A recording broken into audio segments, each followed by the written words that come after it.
We offer our utmost thanks to the Inamori Foundation of Kyoto, Japan, creator and presenter of the Kyoto Prize, and supporter of the Symposium. The Kyoto Prize is an international award that honors individuals who have contributed significantly to the scientific, cultural, and spiritual betterment of humankind. It is given each year by the Inamori Foundation, which was founded in 1984 with the initial private funds of the late Dr. Kazuo Inamori, founder of the Kyocera Corporation. The foundation awards 3 prizes annually in the following fields: Advanced Technology, Basic Sciences, and Arts and Philosophy. Each year, the Kyoto Prize Symposium is held in San Diego, California, with attendees arriving from all over the world. The annual 3-day event kicks off with a celebratory gala evening attended by many of San Diego's academic, corporate, and philanthropic leaders. The gala audience learns about the current year's laureates' extraordinary achievements and then hears briefly from each. Another highlight of the evening is hearing from select recipients of the Kyoto Prize scholarships, which are funded by gala proceeds. These impressive high school students from San Diego and Tijuana have been inspired to pursue a college education in one of the 3 Kyoto Prize categories. My plan is to study biotechnology at the Tecnológico de Monterrey, and after that I would like to earn a master's degree in agronomic engineering. My goal with this is to research ways to help people that live in rural areas and farmers that live in poor conditions to increase their corn harvest by finding varieties that are suitable for a specific conditions, a specific environment, and all the challenges of their area. So I started a program on my robotics competition team at my school that brings programming outreach to, underserved and low-income middle and elementary schools around San Diego County. As a freshman in high school, I co-founded 501c3 nonprofit All Girls STEM Society with the goal of creating a fun, encouraging, hands-on learning platform for girls to explore their interests in STEM. The symposium continues on the campuses of Point Loma Nazarene University and the University of California, San Diego. Free public presentations, lectures, and workshops by the latest Kyoto Prize laureates and esteemed scholars in the laureates' fields attract the region's best and brightest, as well as hundreds of high school students from Tijuana and Southern California. Each year, organizers also provide hundreds of students from underserved areas with free busing, lunches, and university campus tours to enhance the Kyoto Prize Symposium experience at a pivotal stage in their development. During their stay in San Diego, the laureates also meet with the symposium's key sponsors, providing these supporters the unique opportunity to interact with remarkable luminaries who have changed the world we live in. This prestigious event shines an international spotlight on San Diego, exemplified by the laureates' live public presentations on local university campuses, recorded and posted online for virtual viewing worldwide. With more than 20,000 high school and college students from San Diego and Tijuana who have attended Kyoto Prize Symposia, and with the awarding of over $5 million in scholarships to high school students in the region, the Kyoto Prize Symposium elevates San Diego as a scientific, technology, and cultural leader and helps reinforce our region's rising prominence on the world stage. In the words of Dr. Inamori, human beings have no higher calling than to strive for the greater good of humanity and society. San Diego is honored to play a role in this noble mission. To San Diego's Kyoto Prize Symposium Gala, celebrating outstanding lifetime achievement. Please welcome the 2024 Kyoto Prize laureates, Sir John Pendry, Dr. Paul Hoffman, and Mr. William Forsythe.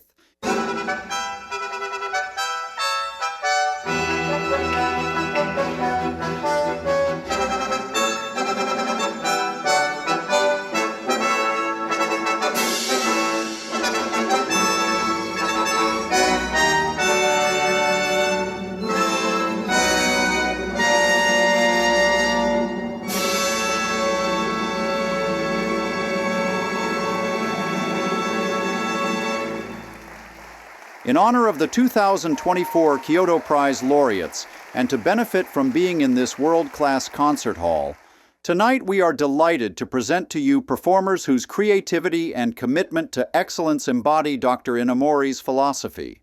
Our first artist is 10-year-old Anna Hay, who started training professionally at age 6 with the Ballet Institute of San Diego.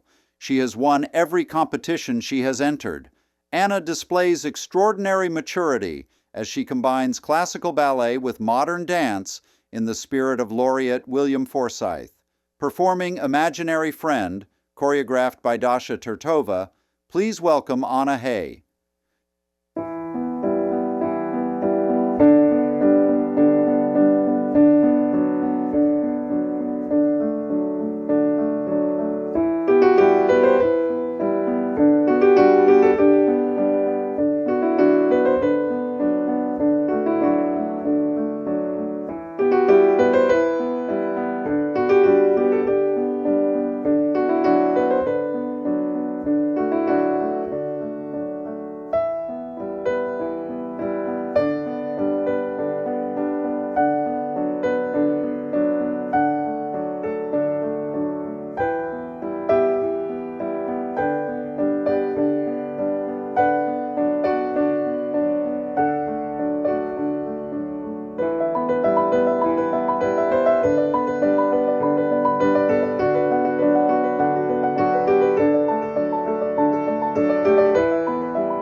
To continue our program, please welcome to the stage Kyoto Prize Symposium board member and past chair, McKewon.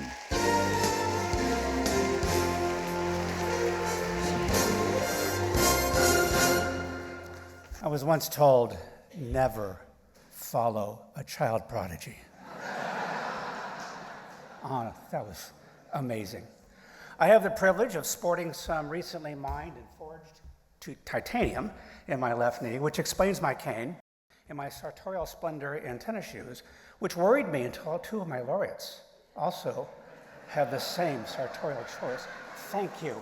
I appreciate your comradeship.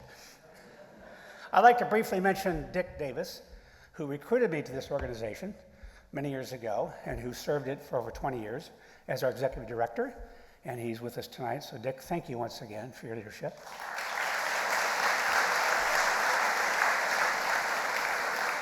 He has been succeeded by Marisa Iannucci, and we are so happy to have her. You saw the announcement of those who sponsor us. That was not perfunctory. Each of those were individual decisions made by important organizations who decided that, yes, this organization is worthy. Thank you so much for your choices. Next year, the Kyoto Prize organization, sometimes we call ourselves the Kyoto Symposium organization, will celebrate 25 years in San Diego.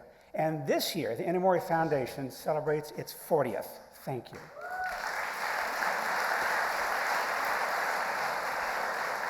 On that note, I'd like to acknowledge Ms. Shinobu Inamori-Kanazawa, the Inamori Foundation president, who will speak to us in just a little while.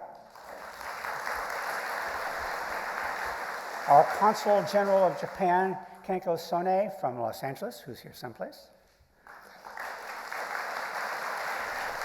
We have 3 gentlemen from the city of San Diego who made individual and collective decisions to sponsor us, and we are most appreciative. Council President Joe LaCava, Council Member Raul Campillo, and Council Member Kent Lee. Thank you for what you've done. Our organization partners with and is embraced by our local sponsor universities. Our Coast University leaders include, with us this evening, Dr. Carrie Fulcher, President, Point Loma Nazarene University, Dr. Elizabeth Simmons, Executive Vice Chancellor, they'll bill me for that in a moment, UC San Diego, Ms. Melanie Cruz, Associate Vice Chancellor, UC San Diego, and 3 deans who host our laureates with their prize professors to make them feel comfortable and to stage them and to commune with them. And those deans include Dr. Al Pisano, Dr. Christine Ursina, and Dean Christina Della Colada. Thank you as well.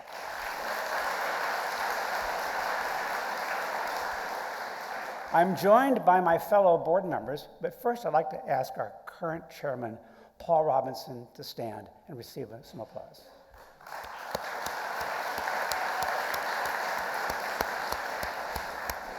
I will now talk to you about their others. We were founded by Malin Burnham many years ago, our founding chairman and ongoing board member. And on the board with him and the rest of us is Kimberly Becker, Dr. Peter Farrell, Shoichi Himono, Dr. Anne Claire Kessler, and Elisa Barrett, Brian Kramer, Rodney Lanthorne, Kate Leonard, Dr. Magda Marquette, Henry Norduff, I call him Hank, Dennis Otsuji, Jay Scovey, and Dr. Mary Washak. Thank you to you as well.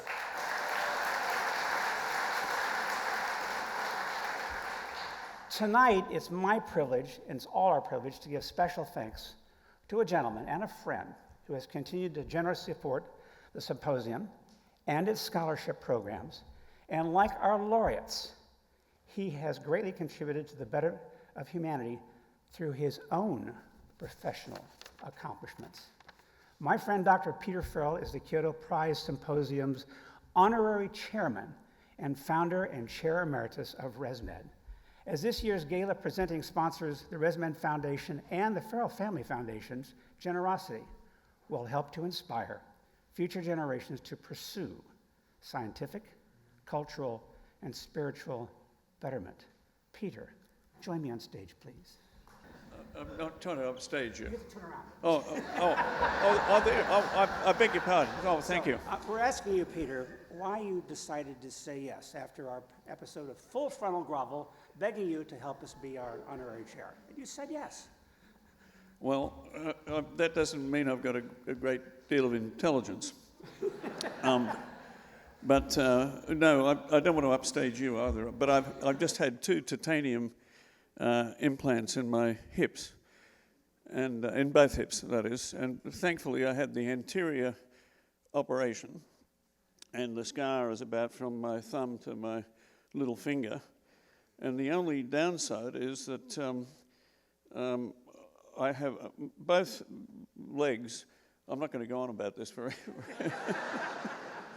But both legs are numb from the bottom of the scar to the kneecap, but the kneecaps were left intact. But I've got titanium in both hips. And what did you ask me? You'll all want one. Anyway, it's a pleasure to be able to support the Kyoto Prize. I'm not quite sure. I mean, you invited me to give some money. I did. But a lot of people turned me down. Yeah. You said yes. I Yeah, appreciate it. well, you know, but that's the yeah, okay. So my association with Japan goes back a little ways. I actually spent time in Tokyo in the mid-'80s, and at the time I was a very junior professor, and I got recruited from the University of New South Wales in Sydney by Baxter Healthcare, which is based in Deerfield, just north of Chicago. And they asked me to go to Tokyo and set up and run their R&D in Japan, but covering most of Southeast Asia. So I went there and spent quite a bit of time there, and it was a lot of fun. But during that time, I was able to visit various places, in particular Kyoto, and obviously that's a very impressive city, and the history is phenomenal. And I'm not quite sure how I got roped into supporting this, but You were very reluctant. I was reluctant. Yes, I know. I put some money into a foundation, the Farrell Family Foundation, and so we're still, I guess we've been doing that for about 20 years, something like that. And the ResMed Foundation, that's a company I started, we're into nasal CPAP. I think we're the world's biggest supplier of nasal continuous positive airway pressure devices to treat sleep apnea, which is a major problem. And I could go on about that. I've only got 20 minutes, is that right? More like 2. More like 2. Well, we'll wrap it up there. Anyway, we're more than happy to support the Kyoto Prize, and it's great. And it's terrific that Oxford joined, and Kyoto, San Diego, and Oxford. And that takes place in a few weeks, I guess, in Oxford. Anyway, I think I've probably said enough, unless there are questions. Thank you, Peter. Unless there are questions, I'm happy to answer. There is a saying in philanthropy, among those who have worked as hard as he did to make money, if you cannot do good with money, why have it? He did us good with money. It is now my privilege to welcome to the stage the Inamori Foundation President, Ms. Shinobu Inamori-Kanazawa.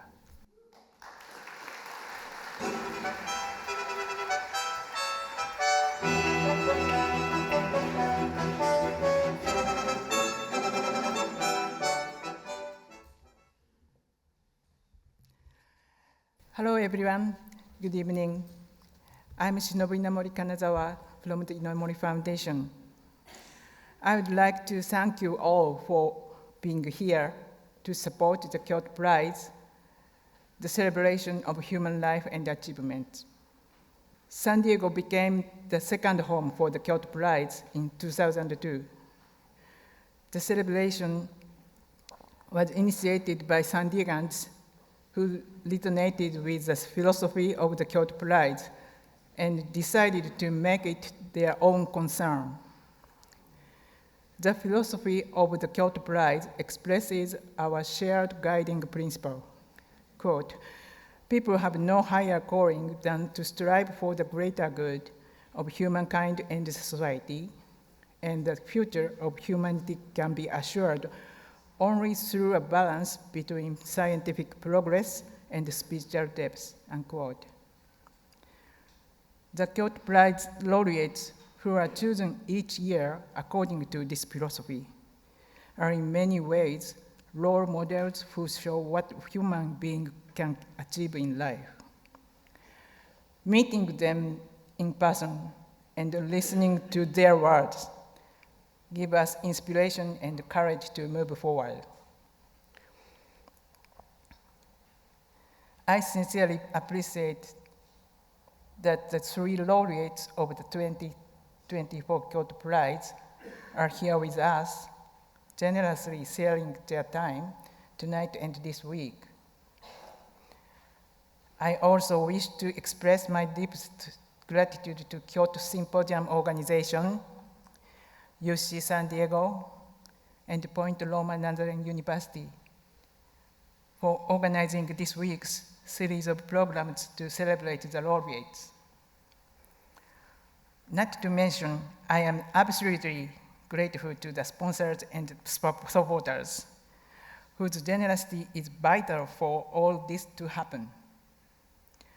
So, thank you all for providing American home to the Kyoto Prize. I hope you have fun tonight as much as I do. Thank you.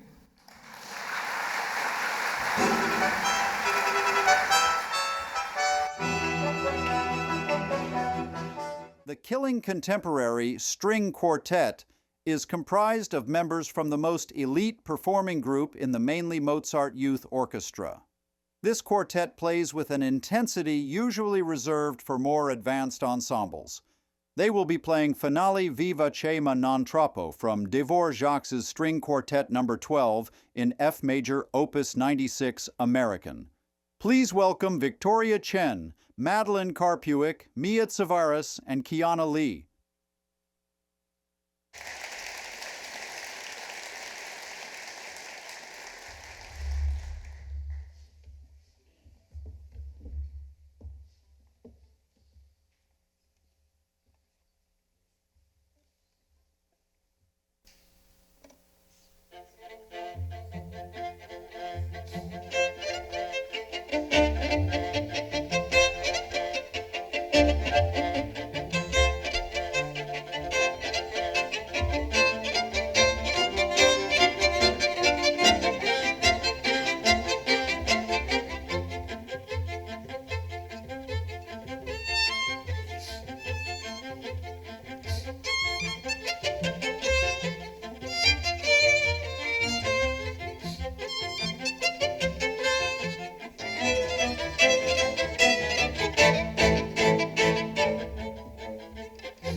Let's meet the laureates.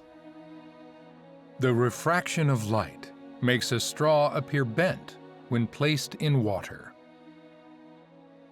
It has been challenging to artificially manipulate the degree of bending light at the boundary between two different media because it is governed by material properties. However, by using artificial materials with specific structures, it has become possible to control the way light bends in different directions. These are called metamaterials. Metamaterials actually look and behave like ordinary materials like glass or metal or so on, but they have very unusual properties. They give access to a very, very wide range of properties. Metamaterials, which are artificial materials with properties not found in nature, have emerged and challenged conventional scientific understanding. John Pendry, a theoretical physicist, laid the groundwork for creating innovative materials in the field of materials science, paving the way for the widespread social applications of novel materials. John Pendry's fascination with science began in childhood. First, I didn't know that these things I was interested in was called science, and eventually learned that. So I was always asking questions, most of which couldn't be answered, like why is the fire burning? Simple questions that boys ask. Captivated by science, he acquired a chemistry experiment kit and spent hours immersing himself in experiments in the basement of his grandmother's candy shop. I used to go down there and do chemical experiments, some of which were quite dangerous. A very dangerous little child. In the 1980s, a groundbreaking study on photonic crystals, materials with structures capable of manipulating light, was published. This motivated John Pendry to focus his research in the field of light. I thought, well, this is fun. Time for a change. I'm going to work on light from now on. And that was the start of a very new direction of research for me. As he focused on the study of light, he drew significant inspiration from nature. Then he found out that a part of a butterfly's wing contains structures comparable in scale to the wavelength of light. Following his decision to study light, John Pendry transitioned to research on metamaterials, composed of structures even smaller than photonic crystals. And he discovered that these sub-wavelength structures give rise to unusual electromagnetic properties, such as a negative refractive index. He theoretically demonstrated that such structures could impart materials with properties not found in nature. His research has paved the way for advancements in various fields, including heat shielding, light wave, and microwave control technologies. There are two processes in creation of an idea, I think. One is to get an idea of what the important problem is, and that comes about through discussion with your colleagues. You have to know what they're working on. You have to be aware of what's possible experimentally. So you not merely got to ask them what they're working on, but how they do it. But that second process doesn't involve a lot of people excitedly discussing in a room. That sets the problem. You solve problems by hard thinking on a rainy Sunday English morning.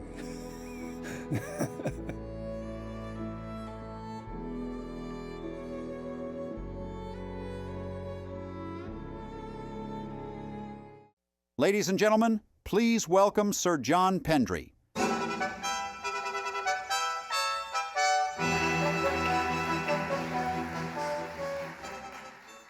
Well, I've been invited to tell you about myself in 3 minutes. Probably too long a time, actually. So maybe I tell you a little bit about progress of my career. That's perhaps relevant to the young people we have here. One thing I fondly recall is the number of people who've helped me. First of all, my family, then my teachers, and I particularly remember when the Nobel Prize winner P.W. Anderson arrived in Cambridge, where I was studying at the time, in the middle of my PhD studies, bringing new ideas and wider horizons. And with his help, I was able to spend a year working at AT&T Bell Labs in New Jersey. Then the greatest research laboratory in the world, I would say. Later, I had the pleasure of knowing Rolf Landau, who was another scientist who, although not so famous as Phil, I think possibly had even more impact.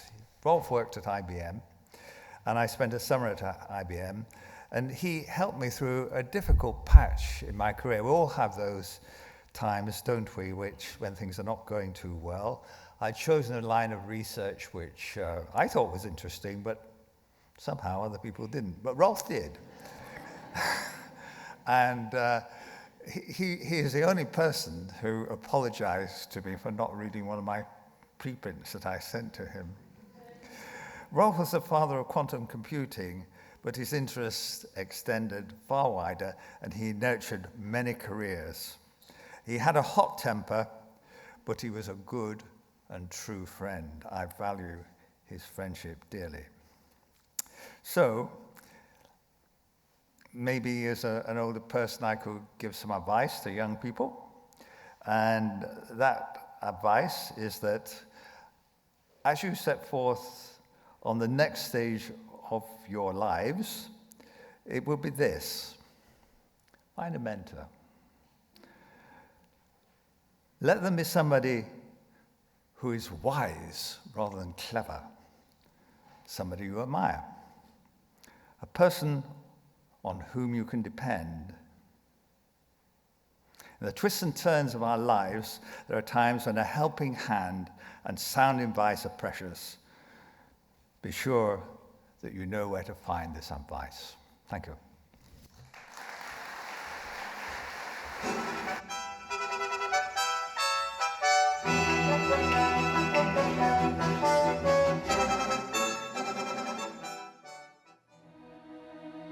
Many field geologists, they get fixated on the details and the observations and the facts. But I love ideas. I love big ideas. And I love testing them. So I like the details, but I also like the big ideas. Shedding light on the history of Earth is a dream shared by scientists and humankind alike. The theory that the Earth's outer layer consists of a number of large plates, known as plate tectonics, phenomena such as continental drift that are caused by the subduction and movement of these plates, are unique to the Earth in the entire solar system. The idea that plate tectonics existed as far back as the Precambrian era, more than 500 million years ago, had not been proven scientifically. Paul F. Hoffman is a geologist who conducted field surveys covering nearly 100,000 square kilometers of Arctic Canada, demonstrating that plate tectonics existed in the Precambrian era using data from surveys and a vast volume of written records. In his early childhood, Hoffman spent a summer vacation in his parents' cabin without electricity or running water, and became obsessed with collecting minerals outdoors. During his first year of summer vacation at university, a life-changing event occurred. This was his summer job, helping with geological surveys. He went to meet the director of the Ontario Geological Survey. Well, he looked me up and down, and he said, have you ever been in a canoe? He was checking out my physique, I think. He said, you'll do, buy 2 pair of boots and a train ticket to Sioux Lookout. It turned out we were doing geological mapping, mostly on the lake shores. Geological mapping is like the anatomy of the Earth's skin. Okay, and you can tell a lot about the lifetime of a person from studying their skin. The Earth history is also preserved in its skin.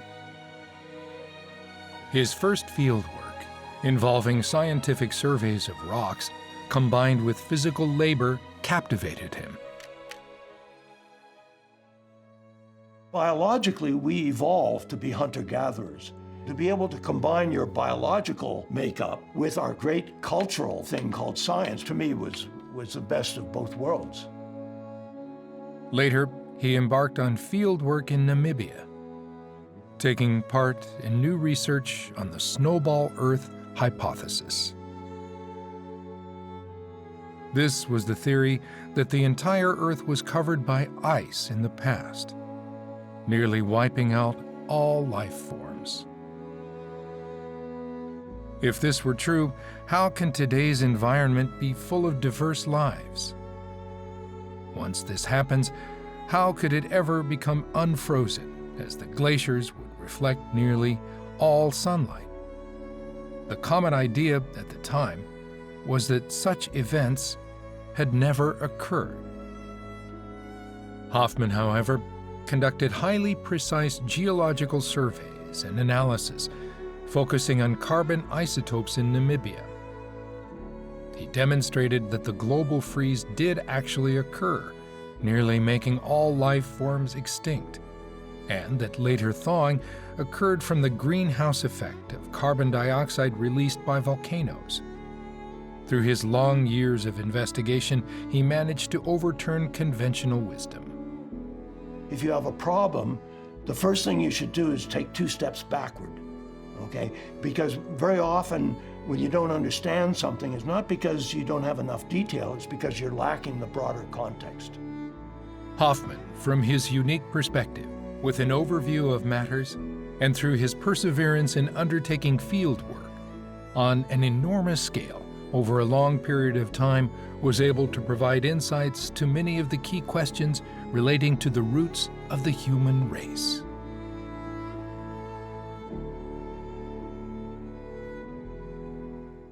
Ladies and gentlemen, please welcome Dr. Paul Hoffman.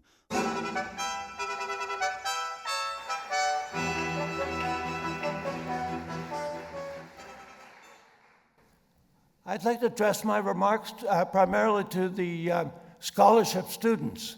Where are you in the audience? Okay, good, okay. I was asked to give some words of advice, so I just have 3 suggestions. The first is, if you have any interest in field type of research, whether it's biology or geology, whatever, or laboratory work, try to get a job, however menial, where you actually see the people who are doing the work. Okay, that's the only way you can get a sense of what you would be like to do it yourself, and whether it really is what you want to do. It's not something you can learn in a classroom. You know, in a classroom you can learn the skills that you need, but in a classroom you can't learn what it would be like to do that work. Okay, so that's my first bit of advice. And my second suggestion is that if you visit a school, say for undergraduate or particularly for graduate work, make sure if at all possible that you meet with the students. Okay, I think it's more important to meet with the students at the school than the faculty. Okay, no matter what, no matter where you go, you're going to learn more from your fellow students than you do from any instructor. And also good instructors attract good students. Okay, so I think that's the fastest, and also the students are a little more honest if there's a problem. You're more likely to hear about it from them.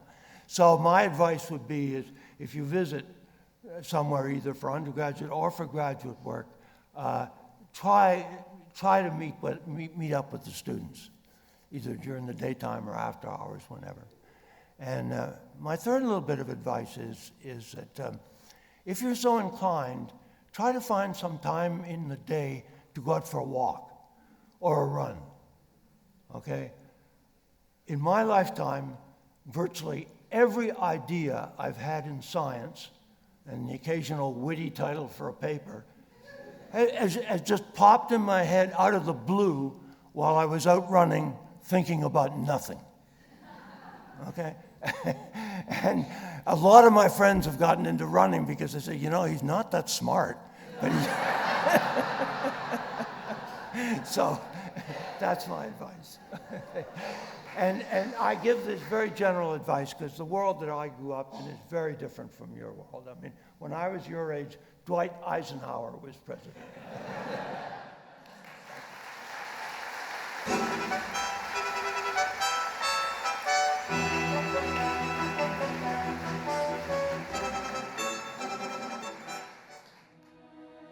So I would say that my career has been based on a kind of analytical awareness of my own assumption, what I should maybe not take for granted or even, again, assume is the right way to do things.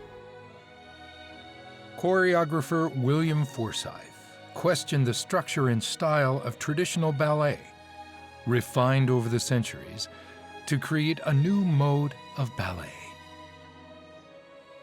In the latter 20th century, in the field of art, including performing arts, emerged new practices to criticize old conventions and cross boundaries. Forsythe is an artist representative of this trend in ballet and dance. There are no rules. Choreography, there are no rules. In a ballet academy, in the training, there are rules. But choreography actually is expected to be exception. And thank goodness when we challenge rules, the world does not fall apart. One of Forsythe's most significant accomplishments is pioneering a new approach to dance improvisation. This approach allows dancers to continue spontaneously generating movement during the performance. To make this approach public, he produced digital learning material, improvisation technologies. The material itself was highly innovative in simultaneously displaying body movements, verbal descriptions, and animations to trace these movements. I'm interested in how things work. And if I, for example, go to the studio of a colleague, let's say a visual artist, I'm almost less interested in the finished work than how it was made. I'm what I call a nuts and bolts person. I'm interested in the way things are made, the craft. I love craft. Forsythe examines the techniques and rules, how things are made and done in the fields of ballet, dance, and choreography, questioning their assumptions. Forsythe, who was born in the U.S., became a dancer and moved to Germany. He began his career as a professional choreographer in 1976.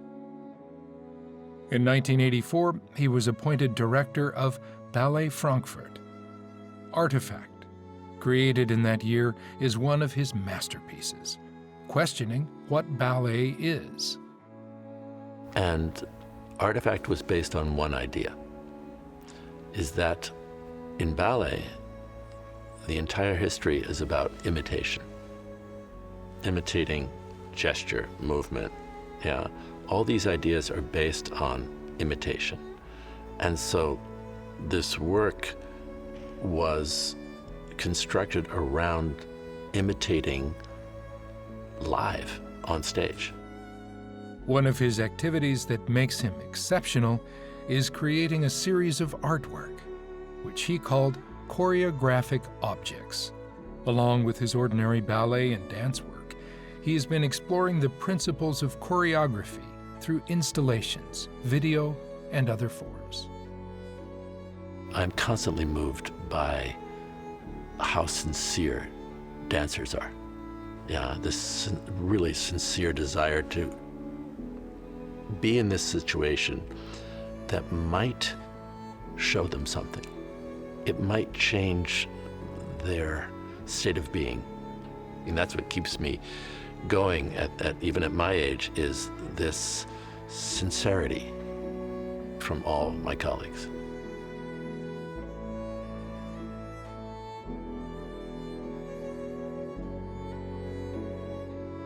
Ladies and gentlemen, please welcome William Forsythe.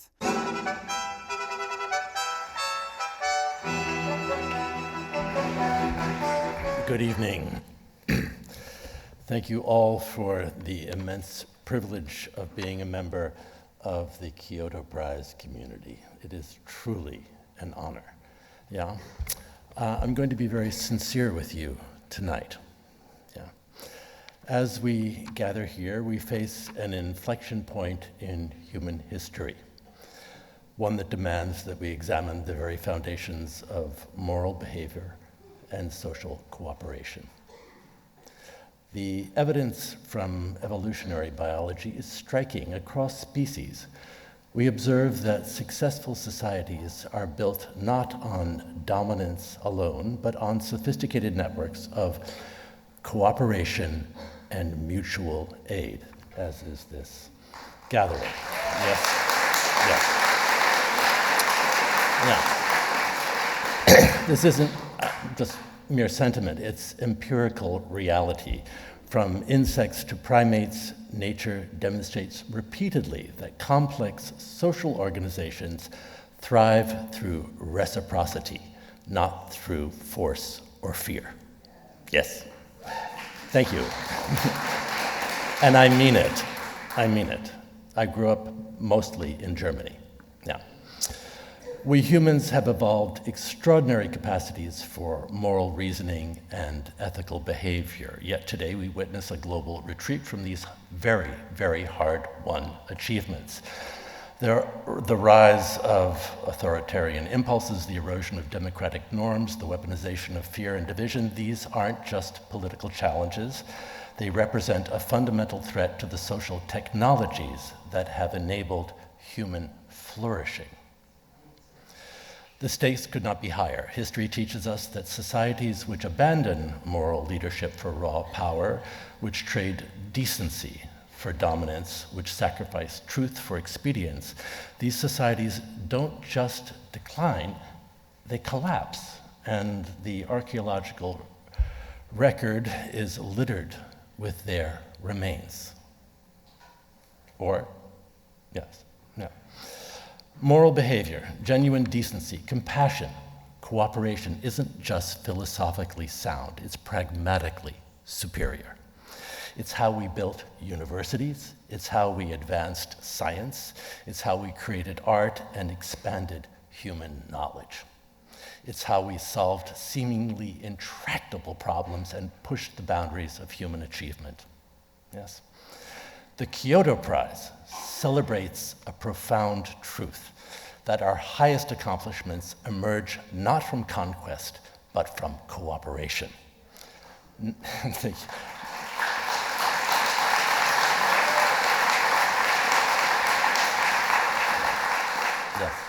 As global leaders in education, science, and culture, we bear a special responsibility. We must not just defend these values, we must demonstrate their practical superiority. Yes, young people? No pressure. Yeah. Okay, so these words have nothing to do with partisan politics. It's about protecting and advancing the conditions that make human excellence possible. Yeah, it's about choosing wisdom over expedience, forethought over fear, and moral courage over moral collapse. Yeah, the path forward demands both intellectual rigor and strength in our own belief in the power of decency. Okay? Yeah, I wish you so much love and strength. Yeah, I really, really do. Thank you very much for listening to me.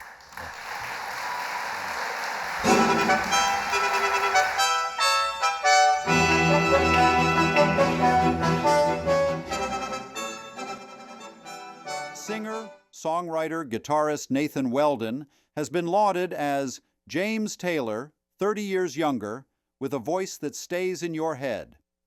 In honor of the environmentally focused work of Laureate Paul Hoffman, Nathan will perform Cat Stevens' Where Do the Children Play?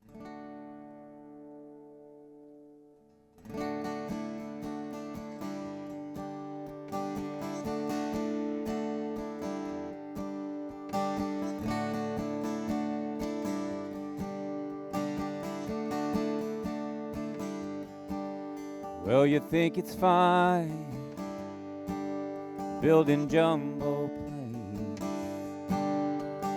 taking a ride on a cosmic train, switch on to summer from a slot machine, do what you want, you can do anything. Oh, we've come a long way, we're changing day to day. Tell me, where do the children play?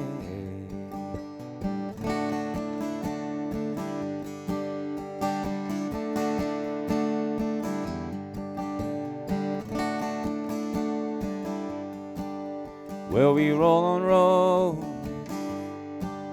over fresh green grass with your lorry loads pumping petrol gas. No, they make 'em long and they make 'em tough, and they just go on and on. Seems like you can't get off, no. Oh, we've come a long way, we're changing day to day. Tell me, where do the children play?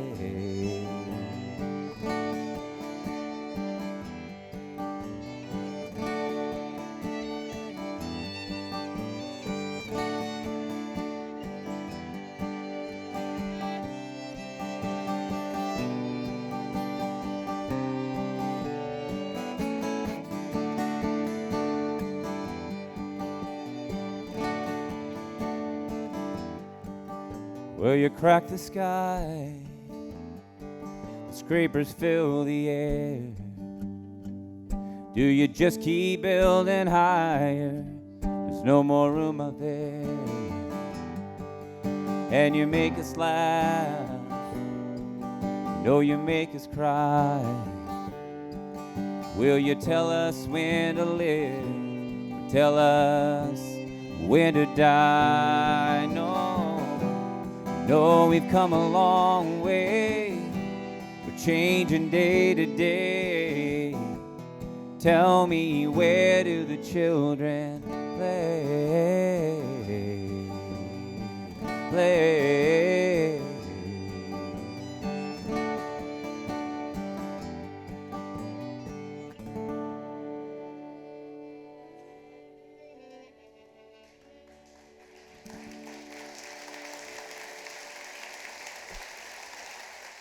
To introduce us to this year's recipients of the Kyoto Prize Symposium College Scholarships, please welcome founder and director of the Point Loma Nazarene University Journalism Program, Dr. Dean Nelson.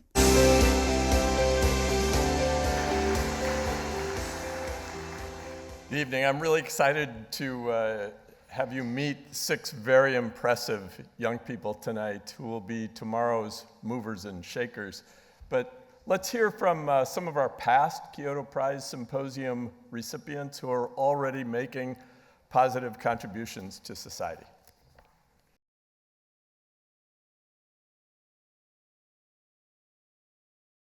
Currently, I am pursuing the Doctor of Musical Arts degree at the University of Nebraska-Lincoln. And in a couple of years, I will become the first female Mexican to earn a doctorate in viola. Back in 2012, I was about to move to Mexico City to study music at UNAM University, and I did not own a viola. But thanks to the scholarship, I was able to buy the instrument that launched my career. When I received the scholarship, I talked about Tamasaburo Bando V, a Japanese kabuki theater actor. I was very inspired by him and the way, especially, he talked about transforming the weaknesses into strengths. I love how music has the power to bring people together and provides an encounter with oneself and with one another. I am passionate about community building through the lessons and teachings at school and orchestra rehearsals and chamber music and every performance. And I am totally confident that music has the power to make that positive impact and change the world, ear by ear and heart by heart. I'm Bertram Peterson, and I received the Kyoto Prize scholarship in 2011.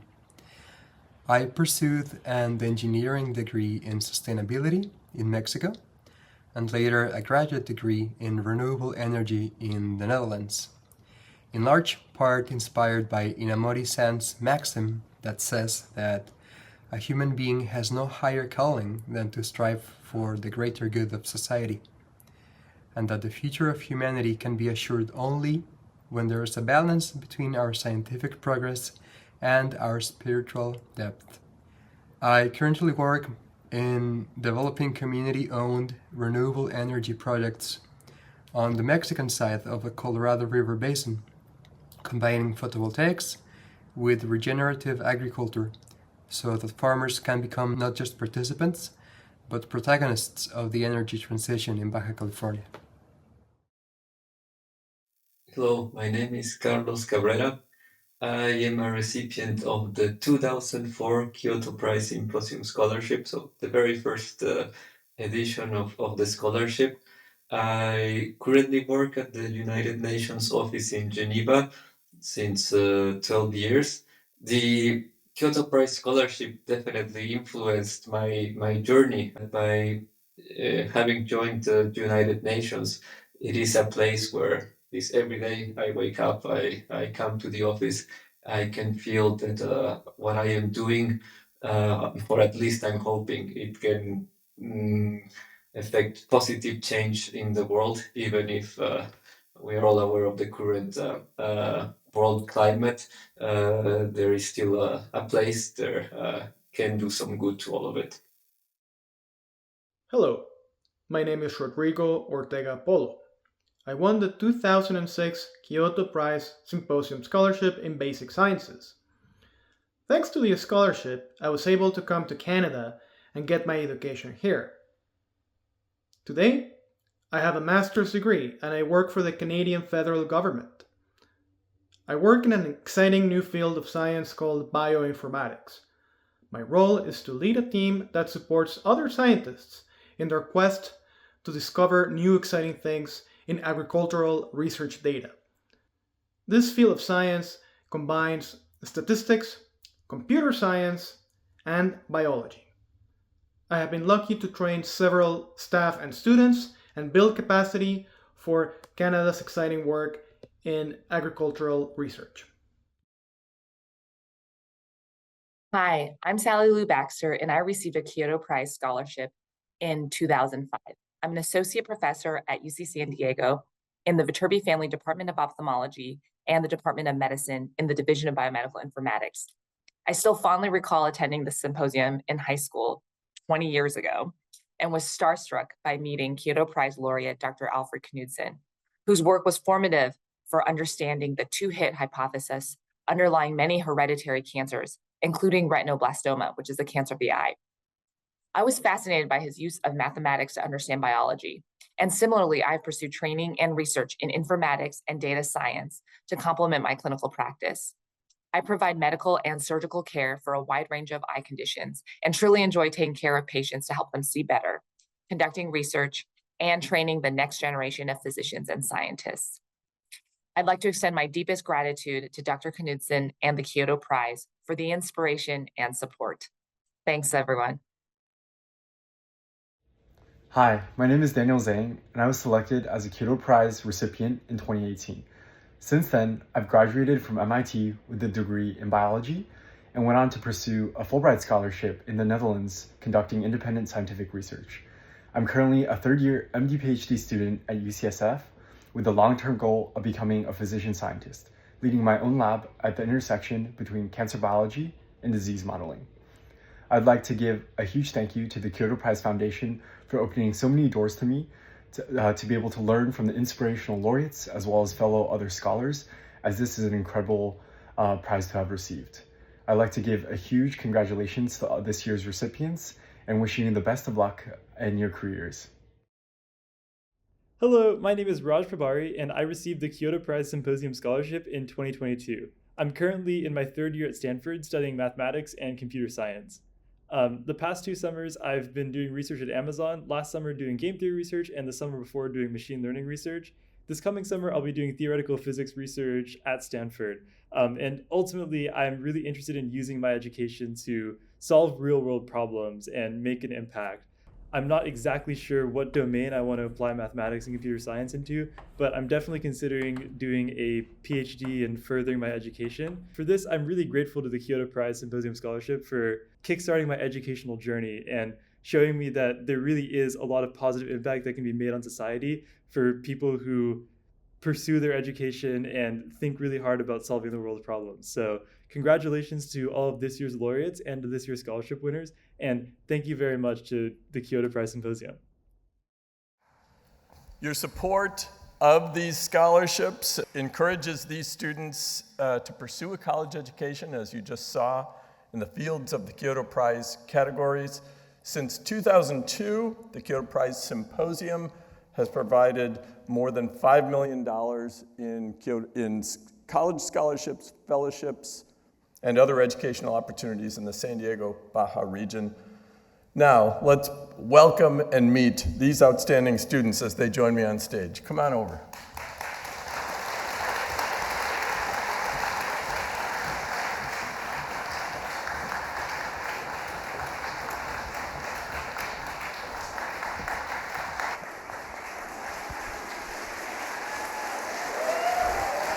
I know.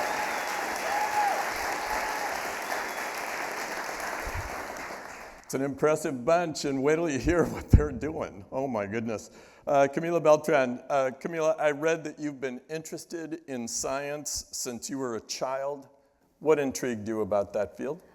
I've been fascinated by how natural phenomena happen around us and by how our body functions with such complexity and efficient. But I also understand that there was a very sad situation in your life where you were motivated to get even more specifically involved in biological sciences. Yes, during pandemic, my mother's breast cancer got worse, and that led her to get involved with alternative medicine. She tried chlorine dioxide, which is a strong oxide, and which some people told her that was an efficient treatment for cancer. Unfortunately, she died in February 2021. I'm so sorry, but I've heard that this has motivated you to do research on effective treatments for disease and fight against misinformation that leads to patients opting for ineffective or even harmful treatments. Yes, right now I'm doing research work in my school lab. I'm working with chlorine dioxide, and I plan to continue that in the University UABC in Tijuana. And I hope that my studies lead me to provide medical advances and improved treatments for a lot of people. Camila, we wish you great success. Thank you.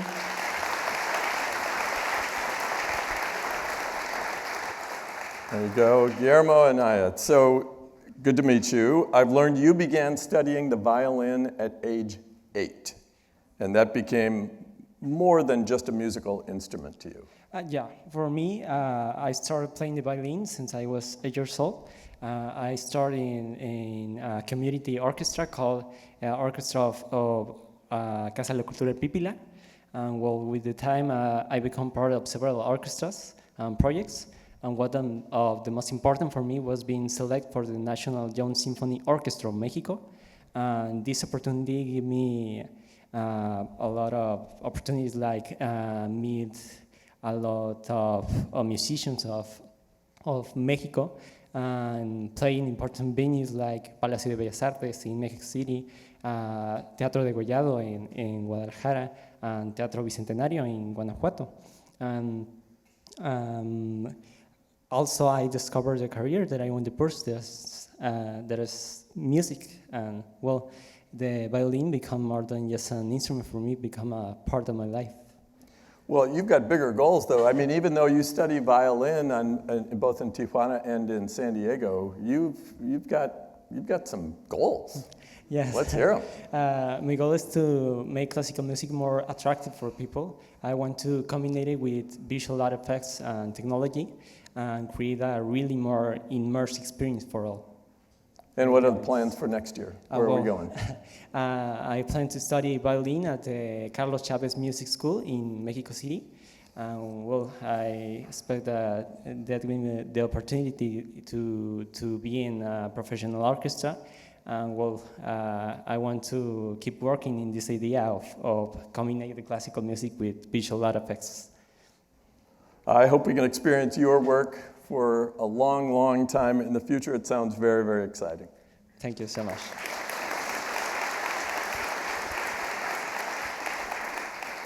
Estefania Hernandez, you've shared that at an early age, you were fascinated by how systems around us work, from electronic devices to natural phenomena. What does that even mean? For me, my dad started talking to me about automobiles from a very young age, even before I knew what exactly he was referring to. And it just really impacted me into the direction I want to pursue in my life. I want to become an electrical engineer and just really use these different parts that work together in a system to create viable solutions to today's problems. It sounds very creative, but speaking of creativity, you've been dancing since age 3, is that right? And you're also into musical theater? How does all this work together? Yeah, I started ballet when I was 3 years old, and I went on to pursue tap and jazz, and also started musical theater when I was about 8 years old. And art has always been like a fundamental part of my life. It has helped me really express myself, and it has been a safe space for me. And I feel it has really made me more perseverant and develop my creativity further, which I believe can be really applied to engineering. And there should be no reason these two fields are considered as opposites and should really work together to create more innovative solutions. All right. What about career plans? Where is all this going? I'm planning to pursue electrical engineering at a university either in the United States or the United Kingdom. I'm still waiting on admissions decisions. I think Friday is your big day, isn't it? Yeah, Friday's my big day. Yeah. I'm waiting to hear back from MIT and the University of Chicago, which are like my two top options. And I would also love to do a minor in something related to the arts to continue developing this area. Sounds wonderful. Best of luck to you, Estefania. Thank you.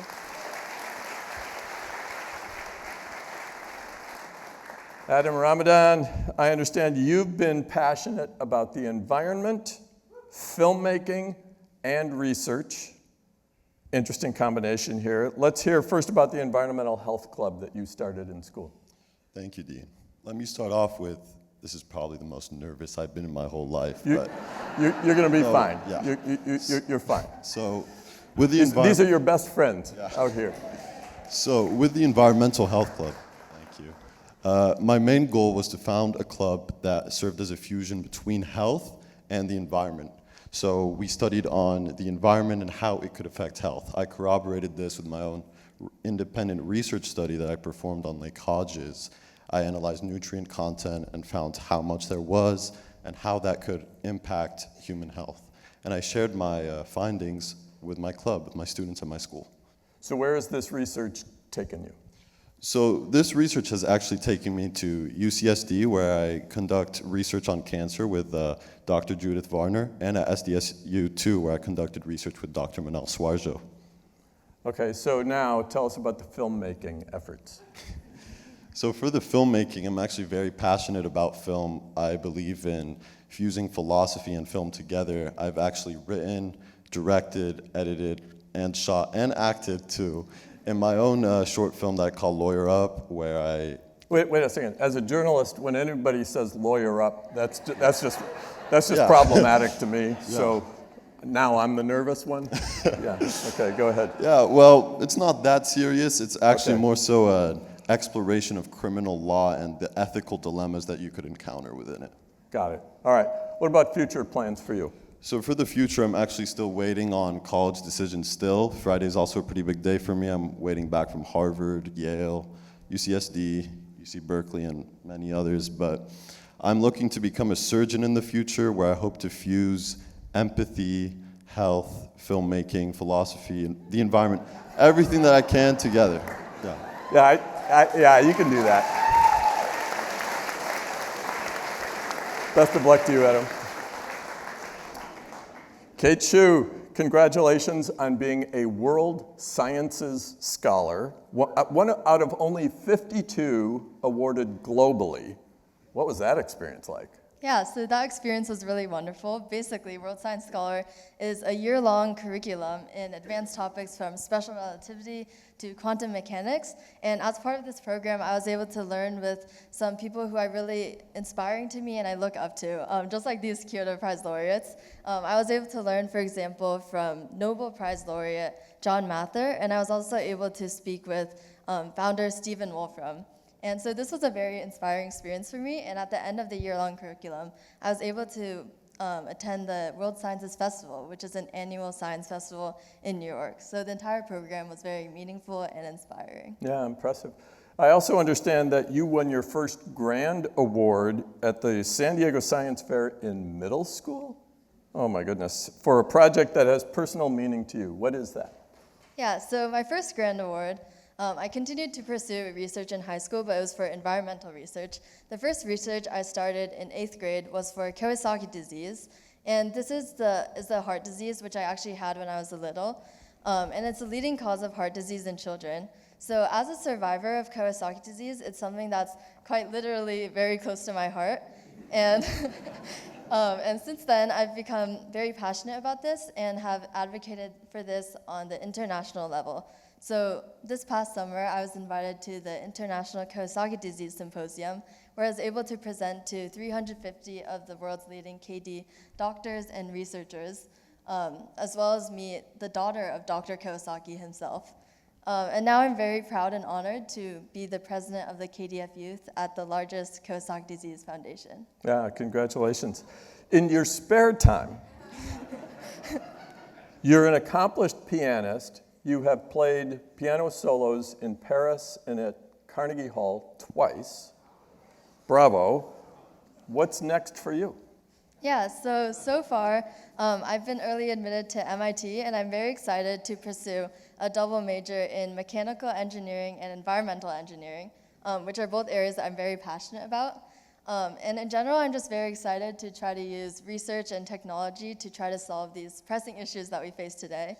And I'm also excited to continue my music journey and hopefully pursue a minor in music as well, if I can handle it all. Yeah. You might be on a longer than a 4-year plan for that. Well, congratulations. I'm sure you'll be successful.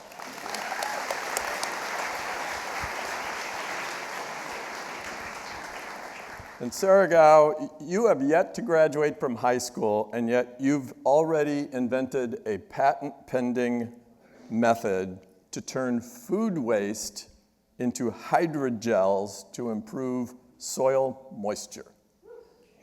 You got to tell us more about this. Yeah, for sure. Once again, thank you all for having us here tonight. Super honored and excited to be here. So going back to your question, I was inspired to work on this research because we live in San Diego, which is a region that is very prone to drought and desertification, as we've all experienced. So I was kind of wondering if there is a way to kind of help soil retain more moisture so that when it rains or when farmers irrigate their crops, the water can be absorbed more readily and slowly be released to plants and other things in the soil. So I created a patent-pending method to create hydrogels, which are materials that can absorb lots of water from fruit peels. And I presented this work at the Regeneron International Science and Engineering Fair this past May. All right, and you were also selected as one of only 2 California delegates to participate in the U.S. Senate Youth Program, from which you just returned from Washington, D.C. I understand you're leading local community service group, but tell us about the D.C. experience. Yeah, for sure. So once again, I just got back on Saturday, and with like the time change and spring forward, it's been tough to adjust back to San Diego time. You're in Kyoto, Japan right now. Am I? Yeah. But yeah, it was really cool to just be in DC, meet 2 senators from each state, Dodea and also DC, and just to kind of meet all these student leaders and hear about their work in policy and government. It was also very cool to go to the White House, go to the Capitol, meet with senators. One of my key highlights was meeting Supreme Court Justice Kavanaugh, who I got to ask a question to. So that was very rewarding. We also went to NASA and we got to hear from astronauts in Expedition 71, as well as researchers. So it was really cool to learn about space medicine and kind of the experiments that they do, in the International Space Station and above. You're doing some local community service group too, Yes. right? Some community service work. What's that about? Yeah, so I'm the president of the San Diego Science and Engineering Fair Student Leadership Board. Like Kate, I've been doing science fair since middle school, so it's been a huge part of my personal and academic journey. So I really wanted to give back by volunteering with the fair. So as part of the Student Leadership Board, we mentor science fair participants, because there's a lot of confusion that goes on with the science fair, but we try to give them resources and information in an accessible way. And we also volunteer at the fair. And the award ceremony is actually tomorrow, so that's very exciting. You got a lot going on. Congratulations. What about the future? Where's all this going for you? Yeah, so I'm very honored to have been early admitted to Stanford, and I'm hoping to double major in environmental engineering and computer science. I'm also pretty interested in maybe minoring or studying public policy to kind of learn about how engineering, technology, and innovation and science, how that fits into policy and actually implementing scientific findings. Impressive goals. We wish you great success. Thank you so much. All right. Before the orchestra kicks me off, this is our future. This is our future. Now please welcome the UC San Diego Tritones.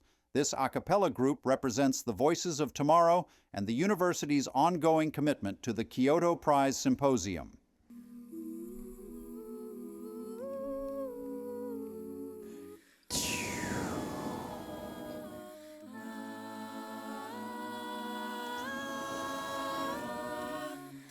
I'm nothing special, in fact, I'm a bit of a bore. When I tell a joke, you've probably heard it before. But I have a talent, a wonderful thing, 'cause everyone listens when I start to sing. I'm so grateful and proud. All I want is to sing it out loud. So I say thank you for the music, the songs I'm singing. Thanks for all the joy they're bringing. Who could live without it? We ask in all honesty. What would life be without a song or a dance? What are we? So I say thank you for the music, for giving it to me.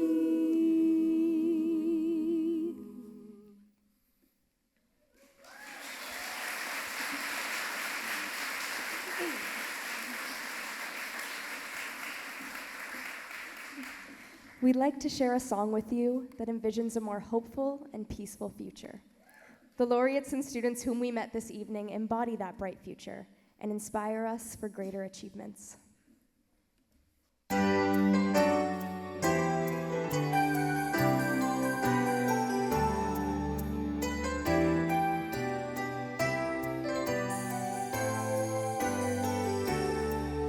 From a distance, the world looks blue and green, and the snow-capped mountains white.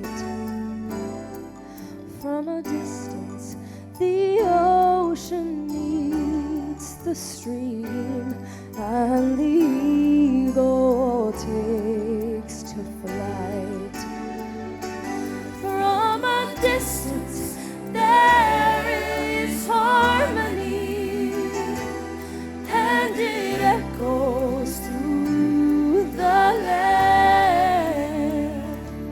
It's the voice of hope, it's the voice of peace, it's the voice of every man.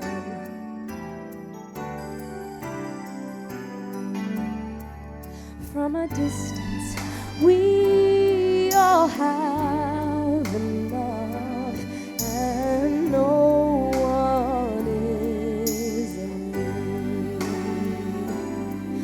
There are no guns, no bombs, and no disease, no hungry mouths to feed. From a distance we are instruments marching in a common band, playing songs of hope, playing songs of peace. They're the songs of every man. God is watching us, God is watching us, God is watching us from a distance.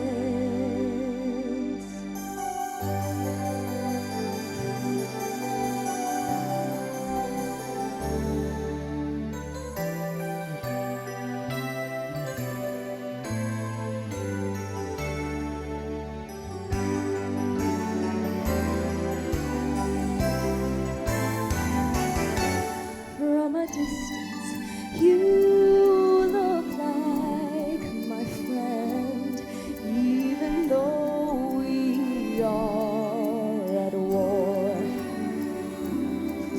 From a distance, I just cannot comprehend what all this fighting's for. From a distance, there is harmony, and it echoes through the land. It's the hope of hopes, it's the love of loves, it's the heart of every man. It's the hope of hopes, it's the love of loves. This is the song for every man. God is watching us, God is watching us, God is watching us from a distance. Oh, God is watching us, God is watching us, God is watching us from a distance.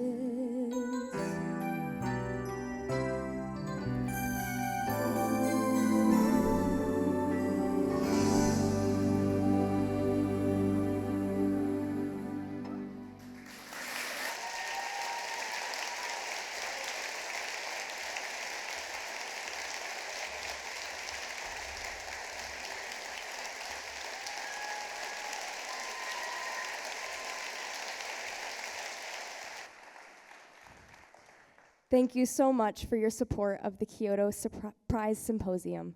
Please join us in the courtyard for dessert and coffee.